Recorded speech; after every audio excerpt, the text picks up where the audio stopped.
Welcome to the James Bondathon 007-orama. Today we focus on the villains in James Bond films. Dr. No, played by Joseph Wiseman in Dr. No. Forgive my not shaking hands. It becomes a bit awkward with these, a misfortune.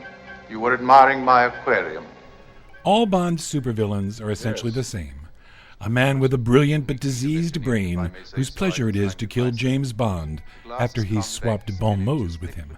The first Bond movie villain was Dr. No, a scientist who had offered his services to the Americans and the Russians. Both sides declined, so, like any smart entrepreneur, he went into private partnership with a gang called Spectre, Special Executive for Counterintelligence, Terrorism, Revenge, and Extortion, the four great cornerstones of power, led by the four sickest men in the world. What do we do with him? Soften him up. I haven't finished with him yet.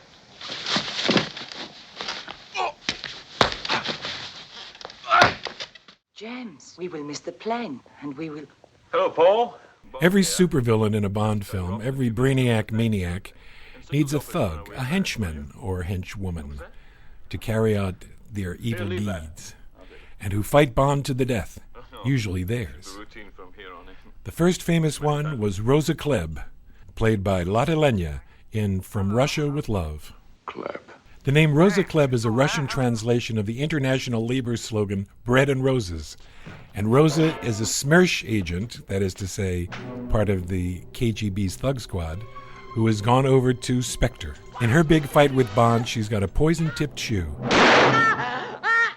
Kickboxing was never so lethal.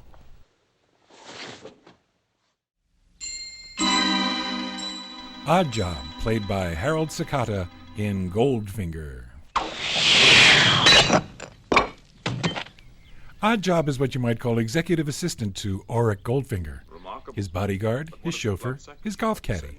He's impervious to pain. Hit him in the chest with a gold brick, no response. And he's mean on the attack, too. A bowler hat with a razor in the rim moves toward you like a killer frisbee. This is the price of failure, Mr. Bond. Ernst Stavro Blofeld, played by Donald Pleasance in You Only Live Twice, by Telly Savalas in On Her Majesty's Secret Service. If my demands are not met, I shall proceed with the systematic extinction of whole species of cereals and livestock all over the world. And by Charles Gray in Diamonds Are Forever. I suppose you've killed him. Nothing so melodramatic.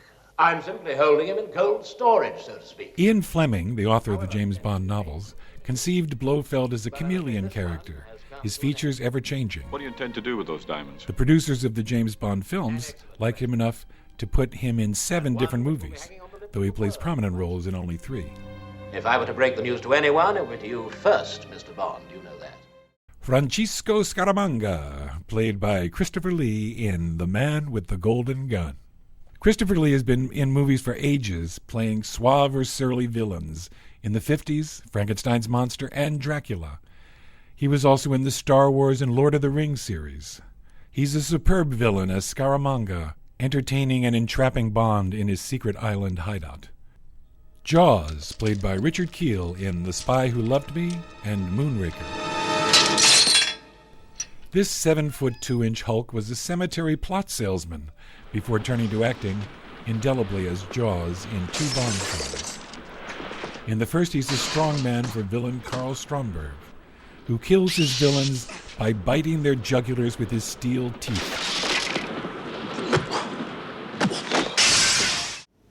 Are you ready? Yes. Maximilian Largo, played by Klaus Maria Brandauer in Never Say Never Again. Thank you, gentlemen. In this remake of Thunderball, Largo steals 2 nuclear warheads and holds them for ransom. But the big fun is watching one of the few Academy Award nominees ever to play a Bond villain.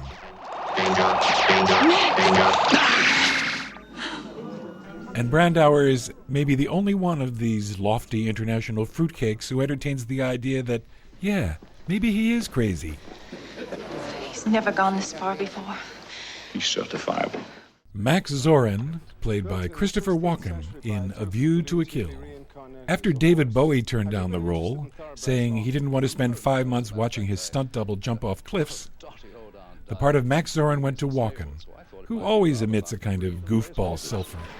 I take it you ride. I'm happiest in the saddle. A fellow sportsman. Zoran is another international entrepreneur whose horses always win because he's implanted microchips in their heads. There is one obstacle. He forms a plan to destroy his only competition in Silicon Valley by triggering a massive earthquake in the San Andreas Fault. These Bond villains, they are so naughty. Wow. What a view. To a kill.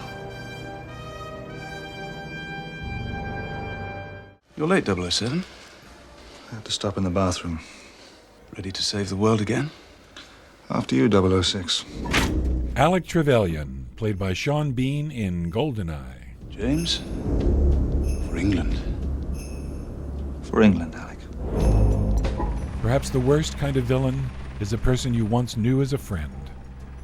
Trevelyan, in an earlier life, was 006, James's comrade and partner. Now he's turned rogue by filching the GoldenEye satellites that can, of course, destroy the world. Was he successful in this nefarious scheme? Well, if he had been, the series would be called 006. For England, James? No. For me.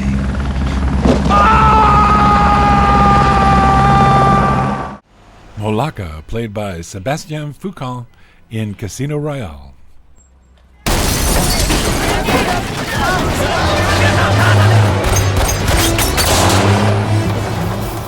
This is a new generation of Bond villain.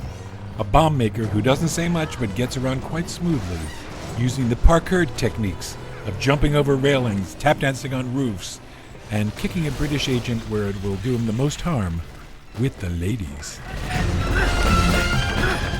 In A View to a Kill, Max Zorin says, "Ha ha, you amuse me, Mr. Bond." And Bond says, "It's not mutual."